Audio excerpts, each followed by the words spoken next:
দুয়ারে কড়া নাড়ছে জাতীয় সংসদ নির্বাচন। এবার নির্বাচন আগের যে কোনো নির্বাচন থেকে আলাদা। 2024 সালের প্রবল গণ আন্দোলনের মুখে তৎকালীন প্রধানমন্ত্রী শেখ হাসিনা পালিয়ে গেছেন। এটি স্বাধীন বাংলাদেশের 54 বছরের ইতিহাসে ঘটেনি।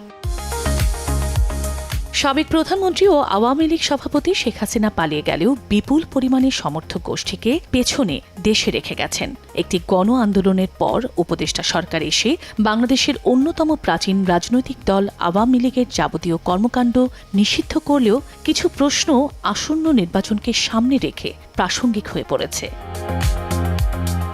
জুলাই আন্দোলন মোকাবেলায় সহিংস অবস্থানের কারণে রাজনৈতিক দল হিসেবে আওয়ামী লীগের বিচারের দাবি রয়েছে। দীর্ঘ 16 বছরের শাসনকালে গুম, খুন ও দমন-পীড়নের অভিযোগে দলটির ভাবমূর্তি ক্ষতিগ্রস্ত হয়েছে। তারপরও একটি প্রশ্ন এই সময়ে প্রাসঙ্গিক, সেটি হল অপরাধে জড়িত নন এমন আওয়ামী সমর্থকদের কিভাবে দেখা হবে।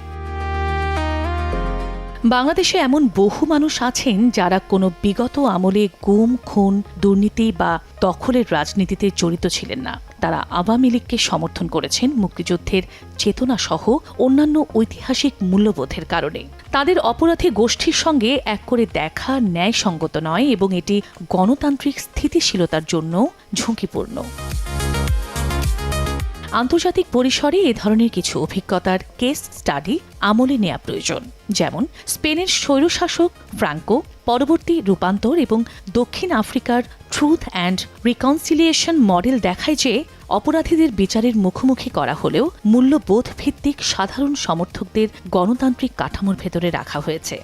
রাজনৈতিক সমাজবিজ্ঞানে এটিকে বলা হয় ভ্যালুজ বেসড সাপোর্টার্স ইনফ্লুশন বা মূল্যবোধ ভিত্তিক সমর্থকদের অন্তর্ভুক্তি, যেখানে অপরাধী ও মতাদর্শগত সমর্থককে আলাদা করে দেখা হয়। বাংলাদেশেও একই নীতি গ্রহণের সুপারিশ করছেন বিশেষজ্ঞদের অনেকেই। একই সঙ্গে তারা বলছেন আওয়ামী লীগের সেসব সমর্থক যারা স্পষ্টভাবে ঘোষণা করবেন যে তারা শেখ হাসিনা বা বিগত সরকারের অপরাধের বিচারে কোনো আপোষ চান না, বরং আইনের শাসন ও গণতন্ত্রকেই সমর্থন করেন, তাদের রাজনৈতিক প্রক্রিয়ার ভেতরে রাখা রাষ্ট্রের দীর্ঘমেয়াদী স্বার্থের পক্ষে ইতিবাচক হবে।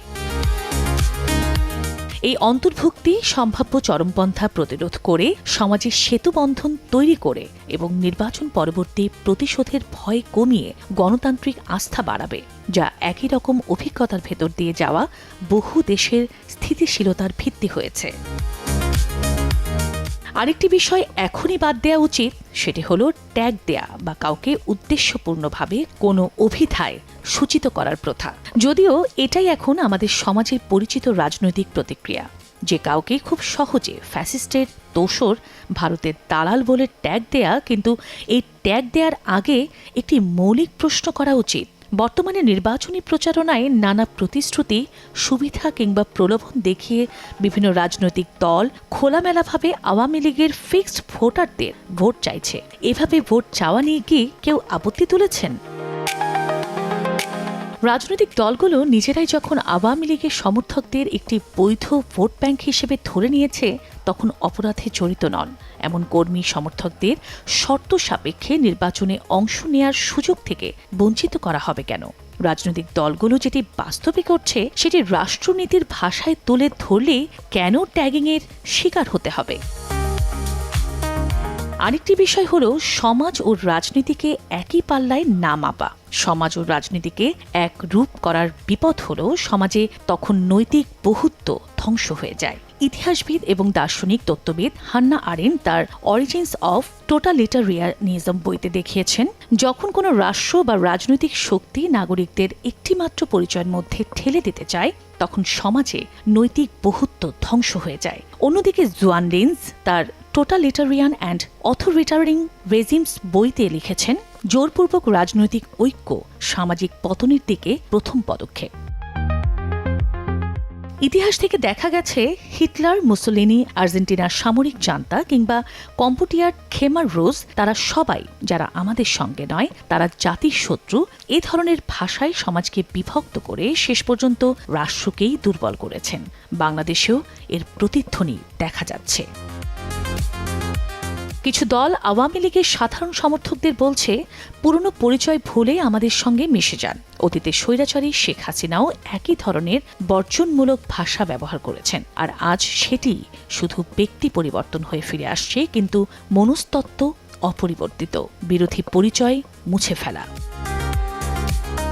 কোনো জনগোষ্ঠীর একাংশকে সম্পূর্ণভাবে রাজনৈতিক ব্যবস্থার বাইরে ঠেলে দিলে জাতীয় নিরাপত্তা দুর্বল হয়। এটি কোনো তত্ত্ব নয়, বাস্তবতা। ভারতের কাশ্মীরের অস্থিরতা এরকম রাজনৈতিক বর্জনের ফল। শক্তিশালী অর্থনীতি থাকা সত্ত্বেও এসব অভ্যন্তরীণ বিদ্রোহ তাদের নিরাপত্তা ও কূটনীতিকে চাপের মুখে ফেলেছে। পাকিস্তান তো প্রায় ভেঙে পড়েছে প্রতিনিয়ত বিরোধী পক্ষকে জাতির শত্রু বানানোর রাজনীতির কারণেই।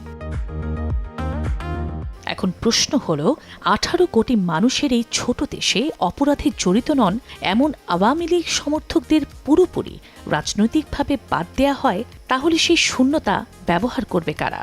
বাহ্যিক শক্তি, আঞ্চলিক প্রতিদ্বন্দ্বী ও বৈশ্বিক খেলোয়াড়েরা? মনে রাখতে হবে, শূন্যতা মানে অভ্যন্তরীণ নিরাপত্তা ঝুঁকি। বাংলাদেশের রাজনীতিতে এখন এক ধরনের অদ্ভুত উচ্ছ্বাস দেখা যাচ্ছে। বিশেষ করে ধর্মভিত্তিক কিছু দল যেন মনে করছে তারা কোনো অদৃশ্য আন্তর্জাতিক সমর্থন পেয়েছে এবং সেই শক্তির ভরসায় তারা আওয়ামী লীগকে চিরতরে মুছে ফেলার ভাষা ব্যবহার করছে। কিন্তু ভূরাজনীতি কি এতটাই সরল?